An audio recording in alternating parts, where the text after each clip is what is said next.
Hello and welcome back to another video, and in today's video we're going to see how the Mortox 50 performed on the rushes.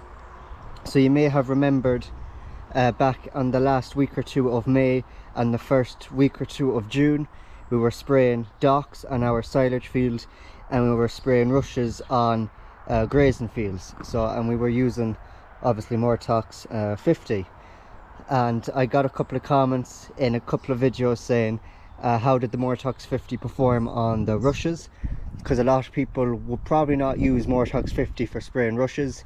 They'd use something like Mortone or some other spraying thing that'd be more better and more effective on rushes, but we used Mortox 50, which worked. You'll see later on in the video how it performed, but it didn't do too bad at all.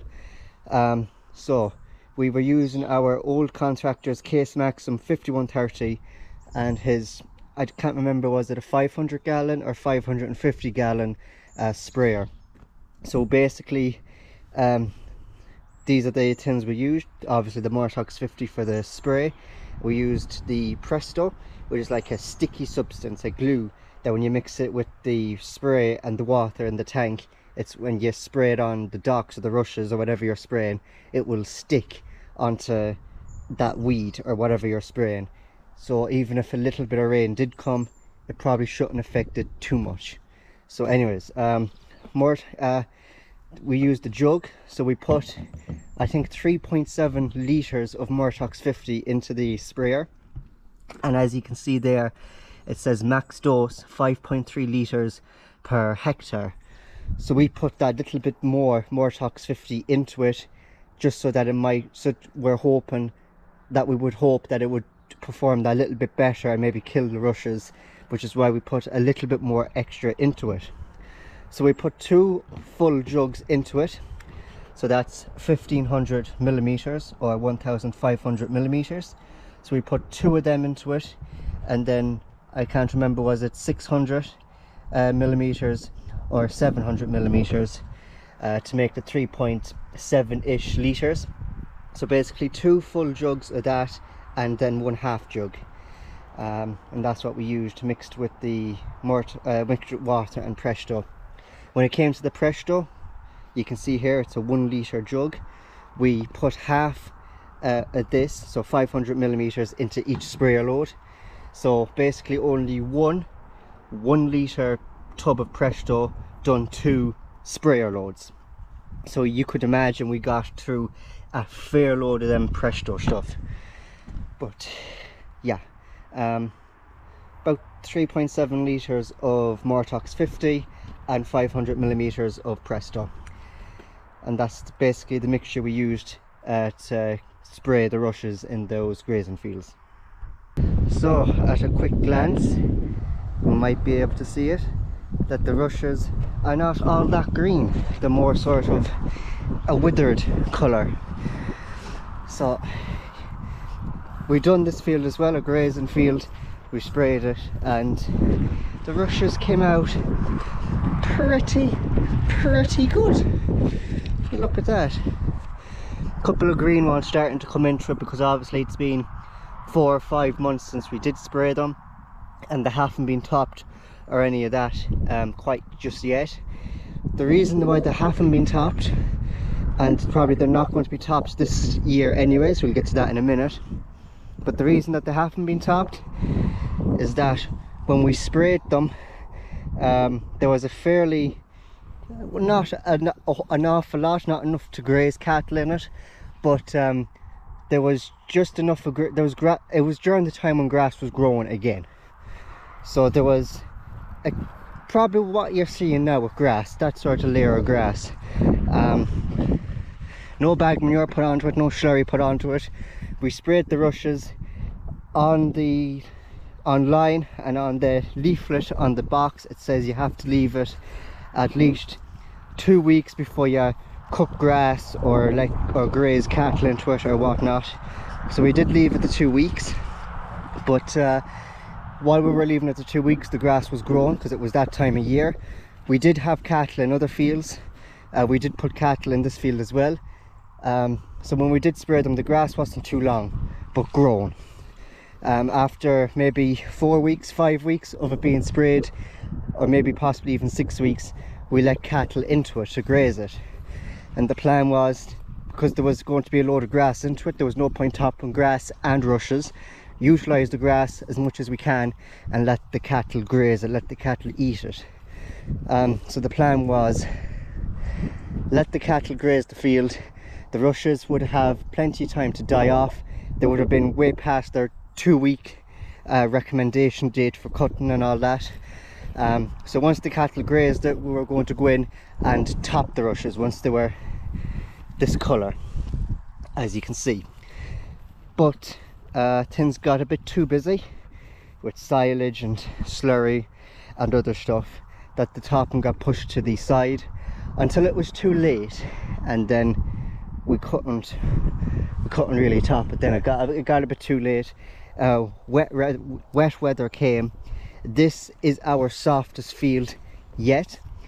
So soft that just a couple of weeks ago, we'd say we're in October now, we'd say August time, that this field was more or less, well, not flooded, but there was water lying on top of the surface. You could walk in the field like what I'm doing now, and you could hear the water underneath your feet, and you could, in patches, you could see the water lying on top of the surface.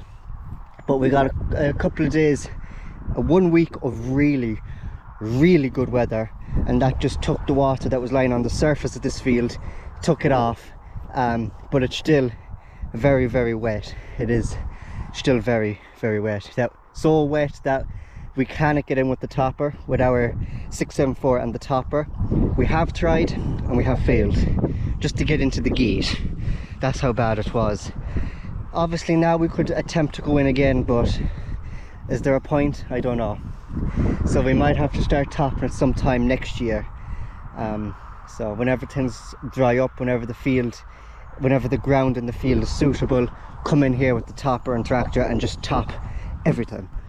Get rid of them, because they are dead, as you can see. Nice goldy colour rush, all them nice goldy colour. And we basically have a quick walk around everywhere else and it's just the same. They're all withered, a goldy colour, a brown colour, and brittle. Very brittle, because they are more or less dead. So yeah, as you can see. So the mixture we used in this field, as I mentioned at the start of the video, was in the 500 gallon, maybe a 550 gallon tank. I'm not sure how big the sprayer was. It was probably mentioned in one of my spraying videos, so for the sake of this video we'll just call it the 500 gallon sprayer, because I don't know, is it a 500 or 550. But the 500 gallon sprayer with water, 3.7 litres of Mortox 50 and 500 millimeters of Presto, and that's what we have used. And you can basically see, you know, a lot of people probably wouldn't use Mortox 50 for spraying rushes. They'd use another different spray, but yeah, it done pretty well. It didn't do too bad. You can see water here lying on the field. So this part of the field was always known as the softest part of the field. But anyways, yeah. But as you can see, walking around, there's still, like, there might be some fresh rushes growing, baby rushes, new green ones growing, and there might be some fresh rushes growing within the rushes that were sprayed. But that's because we didn't get around to topping them, as I mentioned, to get time, and the time was not really with us. We were just too busy.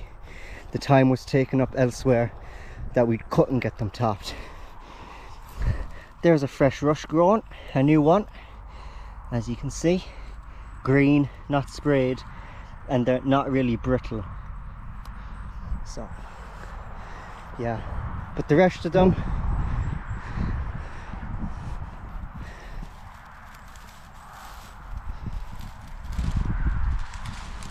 and it's gone deep down in them as well, down by the roots. There's grass growing there. But yeah, they're fairly roasted, fairly withered, going away. Just whenever, sometime next year, we have to get in here whenever we can, as soon as possible, whenever we're allowed, and just top these rushes, get them down. And by that stage there'll probably be a lot more fresh rushes grown in the field. But yeah, it's not too bad at all.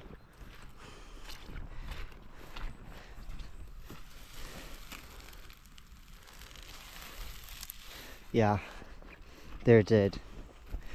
But there's no cure to rushes. There's nothing you can put on them and they're gone forever, or they're gone for a good few years before they do come back. You just have to keep on top of them, maintain them. Usually wetland they grow on, so the majority of the west of Ireland, unfortunately. But it is what it is. You just have to keep on top of them, spray them, top them, mulch them, do whatever you can to keep on top of them and keep them down, keep them at bay and keep them controlled. So you can see there, and a couple of fresh ones as well growing in with the ones that are sprayed, and a couple of them. But other than that, they are sprayed, they are roasted, they are withered, and that's good to see. Now, some fields weren't as good as this field, maybe one or two fields, but a lot of those fields now are topped because we were able to get into them fields and top them. So yeah, you can see there. So in this field, the ratio, the mix of water and Mortox 50, the spray we mixed, worked very effective, very well in this field. But yeah, so you can see another fresh rush growing there, a green one. But yeah, fairly happy with that. Be even more happier if we were able to get in, if we had the time to top them or whatnot. But we were busy with other jobs, and now we kind of get into the field. So unfortunately, unless during the winter we get really hard frost that the ground gets frozen over, and we can come in here when the ground is hard and then top them. But at that point there might be some frost lying on the rushes, and they might be a bit more solid than what they are now. So is there a point in coming in here during the winter if we get a hard frost and we're able to drive on the ground because it's frozen over solid, and then top the rushes? Or would the rushes be too hard as well?